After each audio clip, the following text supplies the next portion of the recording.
Welcome to Cherokee Nation's Outpost Number 1. One of the duties at the outpost is to understand the basics of the facility's underground storage tank system, or UST system. The UST system is regulated by the U.S. Environmental Protection Agency. Compliance with federal regulations is important to ensure that petroleum products don't contaminate the soil or groundwater. EPA regulations include operating and record-keeping requirements that are reviewed during a compliance inspection. Failure to keep these records can result in large fines. A typical day for a UST system consists of a delivery truck pulling up to the station, loading fuel into the specified underground tank, then consumers pulling up to a dispenser and filling up their cars. It's that simple. This area is called the tank pit because the 4 tanks that hold the fuel are here. These tanks, along with the piping and the dispensers, make up the facility's UST system. Now let's go through the basics of the tanks and their components. This is a submersible turbine sump. It sticks down into the tank and sucks up the gas, forcing it along the piping to each dispenser. This part of the pump is the ALLD. This is designed to restrict the flow of the product if there is a leak somewhere along the line. Anytime this area is open, be sure to check for any signs of a leak. This is the fill port. This is the spot where the delivery driver hooks up to fill your tank with product. This is the drop tube. Down inside this tube is the flapper valve. The FV is designed to restrict the flow of fuel being delivered when the tank is close to being full. This enclosed area around the fill tube is called a spill bucket. It is important to check this area periodically for water, trash, or spilled product.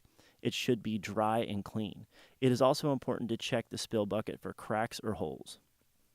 While the tank is being filled with product, the vapors that have built up in it have to go somewhere.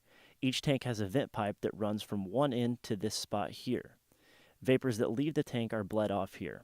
It is important to note that the caps on these pipes need to be in place and not broken or dislodged. The rest of the piping that comes from each of these tanks is for the sole purpose of transporting product from the tank to the dispenser and ultimately into our consumers' vehicles.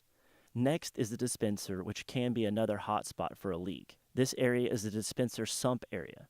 It is designed to catch and contain any leaks that may happen at this end of the system. It should be dry, clean, and free of debris, water, and fuel. A good time to visually inspect this area is any time the cover has been removed. Now let's move into the store for one last piece of equipment. This is called an ATG, which stands for Automatic Tank Gauge. If you remember earlier, I showed you the area where the ATG probe was located. This machine is attached to that probe.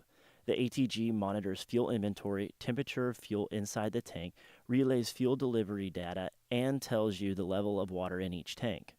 It can also alert you of the possibility of a leak. Whenever it suspects a leak has occurred, it will give you an audible and visual alarm. If this happens, you need to contact management immediately so they can take the proper steps to deal with the situation. The final thing to talk about is emergency situations and your safety.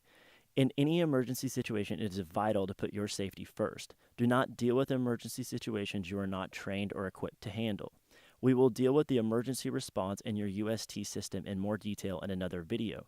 For now, it is important for you to know where the emergency shutoff to the pumps is located and the proper phone numbers of emergency personnel you need to contact. If you are engaged in a routine inspection of equipment or parking lot maintenance, it is advisable to wear a safety vest and set out safety cones wherever you are going to be working and kneeling. Most importantly, the cars traveling through and into the parking lot are not expecting you to be standing, kneeling, or sitting there.